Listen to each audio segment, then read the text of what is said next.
je suis Laetitia, coach et sophrologue et j'aimerais partager aujourd'hui avec vous un sujet qui touche beaucoup de monde, le trouble du sommeil. Alors il y a une personne sur quatre en France qui souffre de troubles du sommeil, ce qui est quand même énorme. Peut-être en faites-vous partie.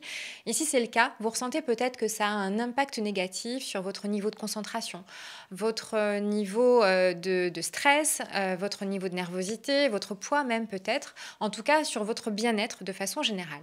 Donc j'aimerais vous partager aujourd'hui quelques conseils et un petit rituel aussi à mettre en place pour améliorer la qualité de votre sommeil. Déjà, conseil, n'hésitez pas à vous offrir de temps en temps dans la journée, même quelques minutes, des petits moments de off, de pause pour votre mental qui est sursollicité toute la journée. Donc l'idéal, ça serait de lui donner du temps où en fait il ne se passe rien. Donc la contemplation d'un paysage par exemple, le fait de faire attention à sa respiration, le fait d'écouter peut-être de la musique, en tout cas quelques minutes où il ne se passe rien, peut-être même une sieste flash pendant la pause déjeuner. Pourquoi pas? Ça évitera que le soir, il soit complètement sous pression et qu'il agisse en cocotte minute et qu'il continue à s'agiter, à se surexciter avant que vous vous endormiez. Deuxième conseil, n'hésitez pas à bouger, même pendant votre pause déjeuner, idéalement, ou le matin, faire un peu de sport, marcher, ça va permettre d'évacuer les tensions qui sont coincées un peu dans votre corps. Troisième conseil, n'hésitez pas à respirer et à activer votre respiration ventrale. Ça va permettre de déclencher votre système parasympathique et de favoriser la détente et la régénération. Et enfin, un autre conseil, évitez les repas trop lourds le soir avant de vous endormir. Enfin, un petit rituel que vous pouvez mettre en place pour vous aider à améliorer la qualité de votre sommeil.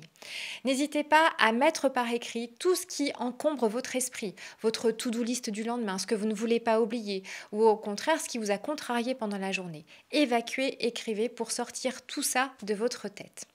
Deuxième chose, détendez-vous, allongez-vous et repensez à 3 moments de joie que vous avez eus dans la journée, même des petites joies. Un morceau de musique que vous avez écouté dans la voiture, peut-être un café bu avec un ami, peut-être les couleurs d'un très beau paysage.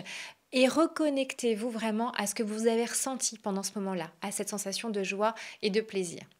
Troisième conseil, une respiration. Et pas n'importe laquelle, une respiration testée en laboratoire, vraiment conseillée pour le trouble du sommeil. Pour l'exercice de respiration, voici comment il faut procéder. Il s'agira d'inspirer par le nez pendant 4 secondes, de bloquer votre respiration pendant 7 secondes et d'expirer par la bouche pendant 8 secondes. Faites cette respiration pendant quelques minutes avant de vous endormir. La petite astuce peut être enregistrez-la avant sur votre téléphone pour vous écouter et vous laisser guider par votre voix, ce qui vous évitera de devoir compter les temps de respiration. Et enfin, dernier conseil, une fois que vous avez respirez, que vous vous êtes détendu, replongez-vous dans un moment passé où vous avez parfaitement bien dormi. Une belle sieste pendant l'été sous un arbre par exemple, ou une nuit paisible que vous avez passée. Replongez-vous dans ce souvenir, dans ce que vous avez ressenti, peut-être du confort, peut-être de la chaleur, les bruits que vous avez entendus. Je vous renvoie à la chronique sur comment duper votre cerveau. Vous allez comprendre pourquoi je vous propose cet exercice. Vous allez proposer à votre mental de vous replonger dans ce moment que vous avez vécu par le passé et de le reproduire.